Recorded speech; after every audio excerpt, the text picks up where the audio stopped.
What's up, guys? Orca's here, and wow, what a race! A controversial one, to be sure. Let's just get right into it. So, you've all seen it by now. You've definitely all seen it if you're a NASCAR fan.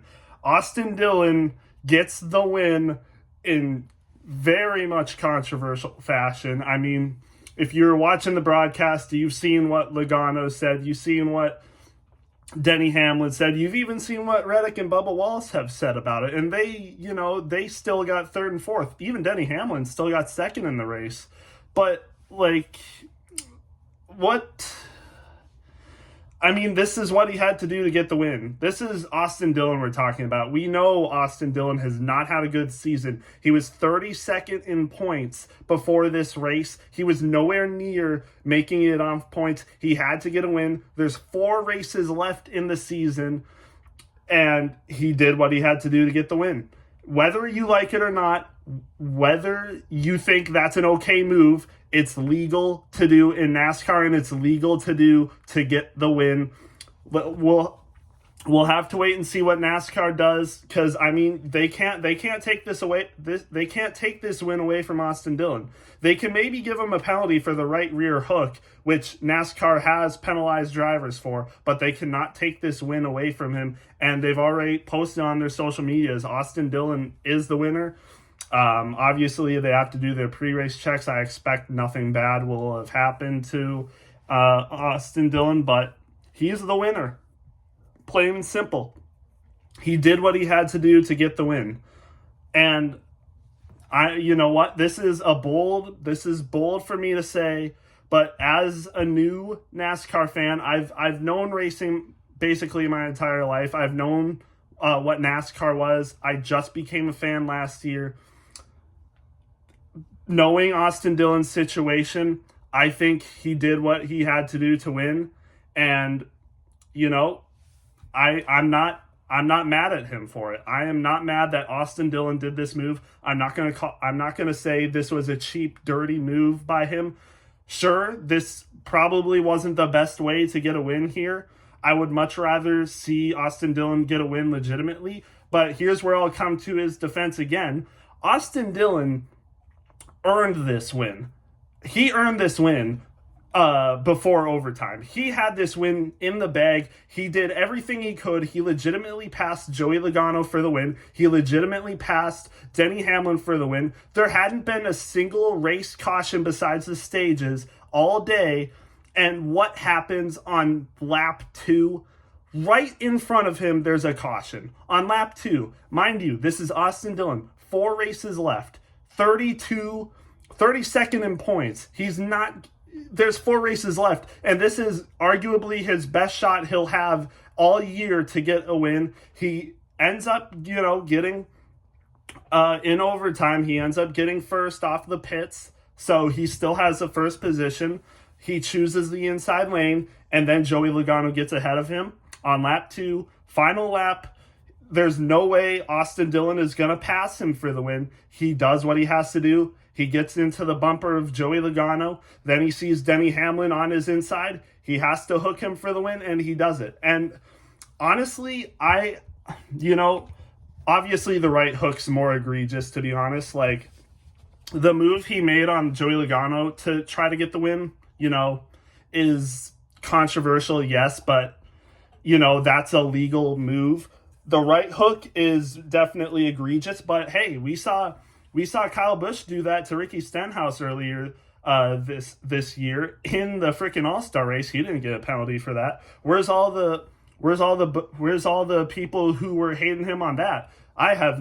When Busch did that, I did not see anyone complaining nearly as much as when Austin Dillon did. And sure, this is definitely a more controversial move. He did it to get the win, but honestly, I can't hate him for it, He, again, like I said, he's 32nd in points. There's 4 races left to go. He's been driving good all day. Final stage, he legitimately passes Joey Logano, Denny Hamlin. He has the win in the bag. There's been no cautions all day. What happens on lap 2? Caution. Like, I can totally understand why Austin Dillon did this move, and I'm not mad at him I'm not mad at him whatsoever. He had to do what he had to do. He might get a penalty for this, but honestly, it's honestly worth it. Like, this win can't be taken from him. He earned it, and you can't take it away from him. And I've already seen a ton of NASCAR fans pissed about this move. Absolutely pissed about this move, and I can understand that. Like, under normal circumstances, if someone just did this for an average win, I wouldn't like it. But again, like I just pointed out, everything that Austin Dillon had going for him this entire year, and finally he gets his one chance to get a win, almost gets it taken away from him because of a stupid caution and Joey Logano getting in front of him on the second lap in overtime. Like, you can't blame Austin Dillon for what he did. Yeah, of course you can blame him for what he did, but this is for a win. This is for the playoffs. This is Austin Dillon's career right here, basically. You have to do what you have to do to get this win here. I mean, again, like I said, this is for the playoffs. Austin Dillon, before this race, had a 68 win drought. Like, he hadn't won since Daytona in August of 2022. Like, I mean, you had that playoff, you had that win drought, you had a winless season this year, 4 races left. The playoffs are right around the corner. You're 32nd in points. You have to do what you have to do, and that's what Austin Dillon did. Whether you like it or not, he did what he had to do to get the win. And whether it's clean racing, whether it's respectful racing or not, that's what he did. And, I'm not mad at him for it. And I can understand if you are, but from the way I see it as a NASCAR fan, a newer NASCAR fan, he had to do what he had to do to get the win, and I respect him for it, to be honest. Like, you just, again, you have to do what you have to do to get the win, and that's what he did. And again, like I said, he was running good all day. Every stage he was running, he was running good all day. Literally a top 5 car all day. And finally, in the final stage, he showed us that he was the winning car. And then that happens, then that happens, then that happens, and everything happens, and he gets the win. Again, had to do what he had to do. I'm on Ross Chastain's side on this one. He got the win.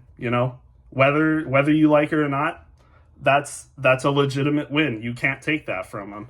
You can maybe penalize him for the right hook, but that's a legitimate win there. So, yeah, that's all I got to say about it. Other than that, let's just go over the race in general. It's so hard to talk about that because that was the most controversial, insane finish I've possibly ever seen besides the Atlanta finish, to be honest. I mean, just crazy stuff there. So, yeah. So the rest of the race was actually pretty interesting, though. Even not regarding this finish, I think this was a decent race. I mean, I like that they had 2 different sets of tires. You had the option tires, which were softer, had more grip, but they wore out faster. And then you had the primary tires, which obviously had less grip, but they were able to run longer and last longer. So, I mean, it was interesting to see how the strategies were played. And obviously it benefited some people, like especially at the end. I mean, it didn't work out amazingly for them, but Daniel Suarez and Ryan Blaney, who ran soft tires at the very end of the third stage, the final stage, they were running good. And then obviously the caution comes out. But I think if not for the caution, both Daniel Suarez and Ryan Blaney would have finished pretty good in the top 10. I think Suarez was either running 6th or 5th until that caution happened. So, I mean, good race for them. The option tires worked really well, and Suarez was probably the best user of the option tires this race completely. I mean, he led so many laps today because of his strategy, excuse me, on the option tires. And Michael McDowell also ran pretty good on the option tires. Unfortunately, it didn't work out so well for him towards the end, but it was fun seeing how the option tires were being strategized, and the balance of them, and the obviously primary tires, which can run longer. It was interesting to see the fallouts and stuff. It was really good racing. I liked it. Richmond, the first Richmond race, as you guys probably remember, was not that great of a race. I think this race, with the tire options and everything that happened during the race, was definitely made the race better, but I wouldn't say it was a perfect race by any means whatsoever. I mean, it was still honestly hard to pass at some times. It was only until people started doing the option tires that people were able to make passes, and then the final stage people were able to make passes, like Austin Dillon. Like I said, I mean, he was making legitimate passes. Like, he got past arguably the two other best cars in this race. Joey Logano and Denny Hamlin were easily top 5 drivers in this race, and Austin Dillon legitimately passed both of them. So again, like I said, I think Austin Dillon deserved this race. His car was definitely the better car, in my opinion. On short runs, it definitely wasn't, but when the race was able to get going with long green flag runs, as we know, because before the second to last lap on this race, there were no race cautions whatsoever. So, I mean, we got to see how good Austin Dillon was on the long runs, and especially in the final stage, he was able to, do it. So, again, I think he deserved this race. Only the best were able to make passes. Kyle Larson also, during the final stage, was able to make pretty good passes as well. But, again, I just think it was a good race. It was a good race. The option tires definitely made it better. If not for the option, I mean, stage 1 was definitely not the greatest. Stage 2 kind of picked it up because that's when people started implementing the option tires. And then stage 3 was definitely really good. It was when Austin Dillon first made the pass in first, I was like, oh my gosh, this is crazy. I mean, a 32nd place driver actually getting a legitimate win here, that's insane. And of course, we know what happened after that, and he still got the win anyway. But again, still a crazy race. I mean, there's not much more you can talk about. I'll just get into the drivers here, and then we're going to go into the standings, because there's a lot of playoff implications, as you would imagine, for this as well. So obviously, like I said, Austin Dillon gets the race, whether you like it or not.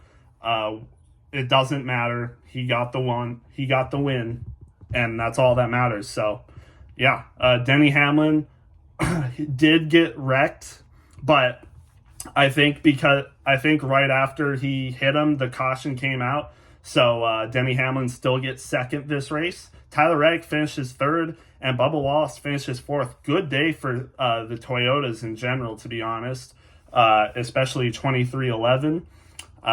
Great day for Bubba Wallace, and we'll talk about him in the standings. But yeah, this is a great day for Bubba Wallace, and the playoff implications, obviously, is good for him. Ross Chastain also finishes fifth. We'll get to him as well, but I mean, it's a good thing that he finished fifth, or else, things might be a lot worse for him. So good thing he finished fifth. So it's a clutch race for Ross Chastain. And yeah, Christopher Bell gets a 6th place finish. Early in the race, it was looking like Christopher Bell was a top 3 car, possibly the winning car. But unfortunately, some things happened to him. He had a penalty on the pit road, and it was out of his reach at that point. It was looking like he would get the win early, but after everything that happened later in this race, there was no shot he was going to get the win. So, but still a good race for him. Kyle Larson finishes 7th. There were times where he was looking really slow. He was running outside the top 10 and even top 15 at points, but he still gets a 7th, so good for him. Carson Hocevar gets an 8th place finish. He's a sneaky good racer on these short tracks, and Richmond is one of his better tracks. I think one of his better finishes when he was in making part-time starts in the Cup Series was at Richmond, and I'm pretty sure he's won truck races at Richmond. So a good finish for Carson Hocevar, just, really under the radar, but he was able to get an 8th place. So good for Carson Hocevar. 9th for Chase Elliott. He was able to make a good surge on the final stage, get that 9th place finish. Good for him. Daniel Suarez, like I said, was really good on running option tires today. Had a good strategy, and unfortunately, just at the end, it didn't work out so well. But he still gets a top 10 finish, so good for him. Ryan Blaney also was running the option tires right around the end, and then that caution came out. He was tracking for a top 10 finish for sure, but unfortunately, that happened. Of course, it happened. I mean, that caution was. I mean, there's no more. A caution coming couldn't get any more obvious. I mean, what a coincidence. Like, running all day, no cautions at all, and then on the second to last lap, right before the checkered flag, that caution just happens. It's just stupid. But Ryan Blaney still gets 11th. Not a terrible day for him, but could have been a little better. Kyle Busch gets a 12th. Not bad for him. It wasn't a great day for him, but it was looking like it could be a lot better for him, and he ends up with a 12th, which isn't terrible, but we all know Kyle Busch needs to get a win to get into the playoffs, so yeah. William Byron with the 13th, average day for him. He was running in the top 10 a little bit, but it was obvious that he just didn't have the car to win, so 13th is, almost expected for him for this race. Josh Berry, not a bad race. Best SHR Ford. I thought the SHR cars would perform a little bit better this race, but I guess, the option tires and stuff, it was a little bit weird for them. But even then, I just think they weren't running that good, so oh well.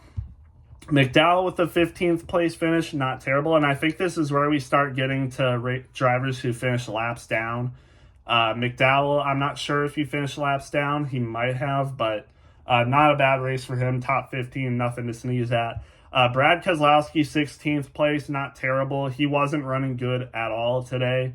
So, I mean, at least he was able to get a 16th. Dillon, not a bad race either. He was running not that good at all, but once the option tires came around, he started getting a little bit better and ends up with 17th, not bad. Buescher, we'll get to later, but I mean, it's at least good that he finished in the top 20, because if he didn't, I mean, things would be looking a lot worse for him. But 18th place isn't terrible. And then Joey Logano, I mean, I can understand his frustrations. He finishes 19th when he was about to get a first place finish, or, he was about to get the win, obviously, whether he deserved it or not. He was about to get the win, and then Austin Dillon did what he did, and Joey Logano crashed out and finished 19th. So that's just what happens. So nothing more to say about it. Gregson and Briscoe finished 20th and 21st. Not amazing days for them, but, they just made it work. Ty Gibbs, 22nd. He just did not perform good at all. I mean, he was the worst performing JGR car by far. I mean, we know Denny Hamlin got second and was running good all day. He led a ton of laps as well until the very end when Austin Dillon passed him. And then Christopher Bell finishes 6th, and he had a really good car today too. It was looking like he could have a winning car. But Ty Gibbs just was never there. It's weird. Finishes 22nd. He was looking to finish a lot worse, more like 25th, but he gets there. But just weird to see him this low, especially on a short track. But yeah. Zane Smith, 23rd. Cindric, 24th. Ryan Preece was involved in the accident on the second to last lap with Ricky Stenhouse Jr. Gets a 25th place finish still. Ty Dillon gets 26th, Haley 27th, Bowman 28th. Just not a good day for Bowman. I'm not sure what really happened to him. I think he did get a pit road penalty, but even then, it still wasn't a good race for him. I mean, he barely sniffed the top 20 today at all. So just not a good race for him, but, that happens sometimes. Even though he has a win, it's just, I don't think it's been a great year for Alex Bowman, but Eric Jones, 29th, Daniel Hemrick, 30th, Nemechek, 31st, Burton, 32nd, Herbst, 33rd, LaJoy, 34th. We know he's going to be out of ride next year. Just not a great day for him, unfortunately. Parker Retzlaff, 35th in his first career Cup Series start, I believe. Ricky Stenhouse Jr., like I said, was involved in the crash. He ends up DNFing. And, you know, if not for what happened in the final, in overtime, this would be one of the bigger talking points. But Martin Truex Jr. DNF very early. Another engine issue for JGR. I don't know what's happening with them, but Truex looked like he had a good car today. I mean, he was a top 5 car for sure.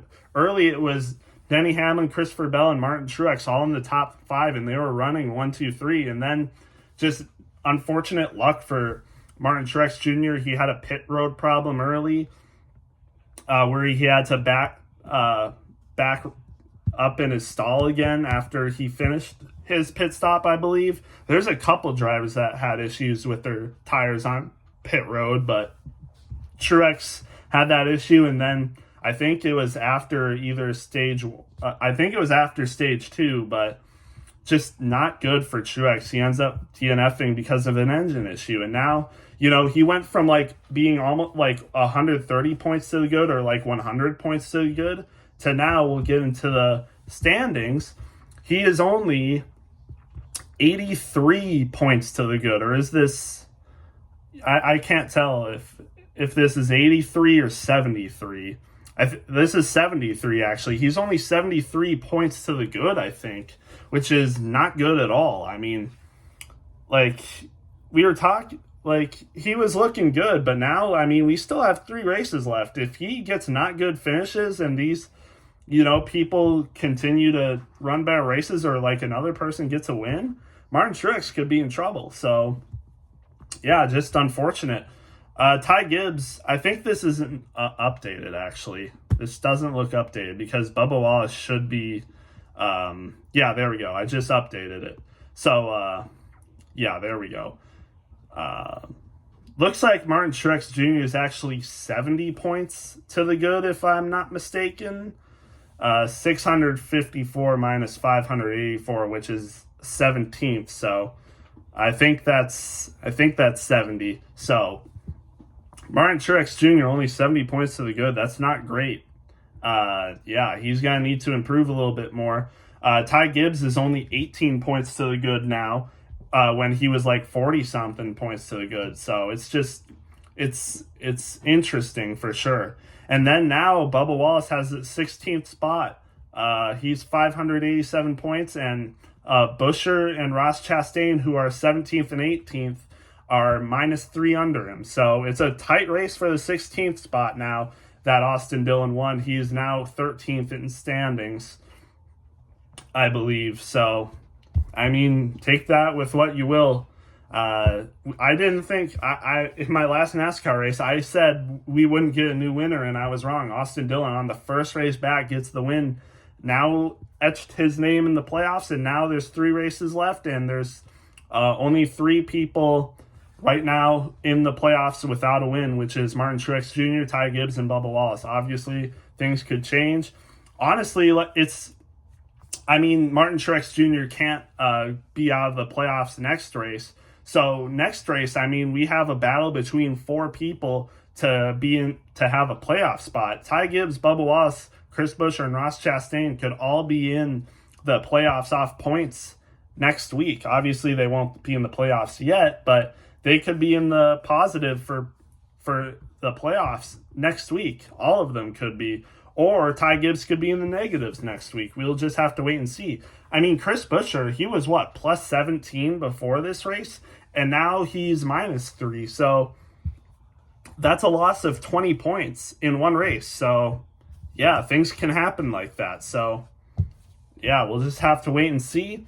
Other than that, looks like Kyle Larson still has the regular season points lead right now with 779, and then Tyler Reddick is in second with 774. So, I mean, it's a tight race for regular season championship and for the playoffs. And Michigan, we got Michigan next week, so that's going to be fun. Chris Buescher won that race last year. If he can have a good race next week, he might find himself back in the positive again. So we'll just have to wait and see. Yeah, it's gonna be a fun next 3 races to see the playoff battle. And boy, it was a fun race this week. You know, even I'm gonna get into the rating now. Even if not for the finish, I still would probably give this race like a 72 or a 73. But because of the finish, I gotta give it a ton of points now. I would give this race. Sorry, I'd give this race probably. I would say probably an 8.3 out of 10. You know, that finish, you know, one of the best I've ever seen. But unfortunately, the rest of the race didn't really make up for it. So it's not one of the better races this year, obviously, but still definitely a good one, especially because of that finish. Almost an A-tier race. But yeah, that's just what I think. Again, whether you agree with that or not, Austin Dillon won the race and he's now in the playoffs. So good for him. He needed this for sure. And yeah, that's all I have for this video. We'll see you guys in the next one.